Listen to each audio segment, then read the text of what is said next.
bada gai bat, pixka bat Kataluniako diadak mai gainera ekarri diguna, eta, bueno, lehenagotik ere bazetorrena, ez da, egoera ekonomiko negan Euskal Herriak... Talarun bateko Madriko manifestazioa. Baita ere, baina Euskal Herriak zer egin behar duen, zer egin beharko lukeen, independentziaren garaia dan, ez dan, mai gainean jartzen ari den kontu bat da, ez dakit nola ikusten duzuen, ez dakit aurrez aurre jarri behar diran ekonomia eta independentzia. Bueno, nik egia esan errespetu guztia diet horrela lotuta planteatzen duenari. Nik uste, bada, jende askok hori horrela barneatu dela, hori horrela da. Nik leheno konversazioan esate genuen. Segura asko Barcelonan izan duzian 1,5 milioi biztanle manifestario hietatikan, segura asko 10 bereizitutako talde egongo dirala, nola ulertzen duen bakoitzak sensibilidade ezberdinak. Hori ziur. Batzuek hau honeaino besteak hola eta besteak horrela. Hemen arazo latza daukana momentuetan ziuk, Katalunian esate bateako.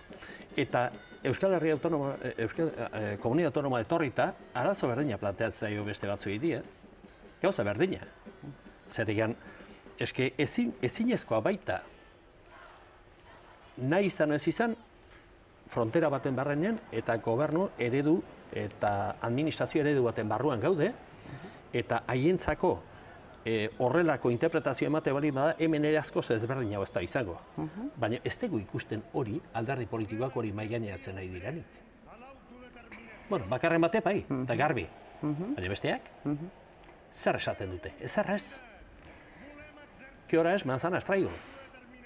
Hau da. A donde vas da? Bai,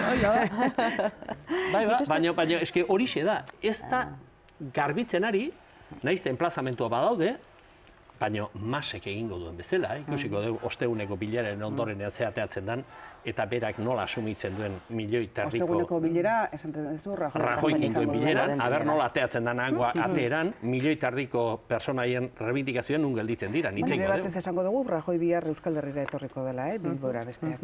Nik uste dut, joko arauak, orain arte joko arau batzuk eman ditugula emantzat, eta berez ala beharko duela edo jokatu izan dugula. Eta nik uste dut, krisi honek zorioneko ondorioen artean ekarri digula beste ikuspegi bat. Hau da, joko arauak, politikaren arauak, ekonomiaren arauak eta berplanteatu egin behar ditugula. Eta joko arau horietan planteatu behar baldin badugu, neurri batean behintzat eskema diferente bat planteatu dezakegula eta arazo ekonomikoi ere aurre egiteko, nik uste dut zintzotasun eta lasaitasun osoz planteatu daitezkela joko arau horiek. Europan ikusten ari gara, herrialde batzuetan funtzionatzen duenak ez duela funtzionatzen berdin beste zenbait tokietan. Orduan, denontzako kafea, guztiontzako egarri etengabea dela demostratzen ari da. Orduan, beste gauz bada horrekin ondorioztatzea, gogoratzen naiz aurreko greba orokorra hemen gertatu zen garaian, labeko idazkariak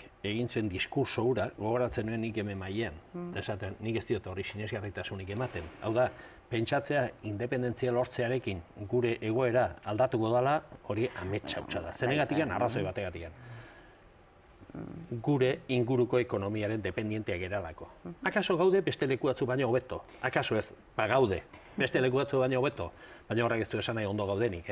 Osea, besteen egoera txarra, ez da inongo hemengo hainbat familietako egoerari esaiozu besteak gaizki daudelako beak ondo daudela. Eta gainera ikusten ari garena da, behar bada krisiaren gordinean beranduago sartu zela Euskal Autonomia Erkidegoa, baina sartu egin dela. Eta oain buelta eman behar zela, eta buelta hori emateko, beste gizarte eredu modu planteatu beharra dagoela. Ez dagoela, lehengoa ez dagoela berriztatzerik.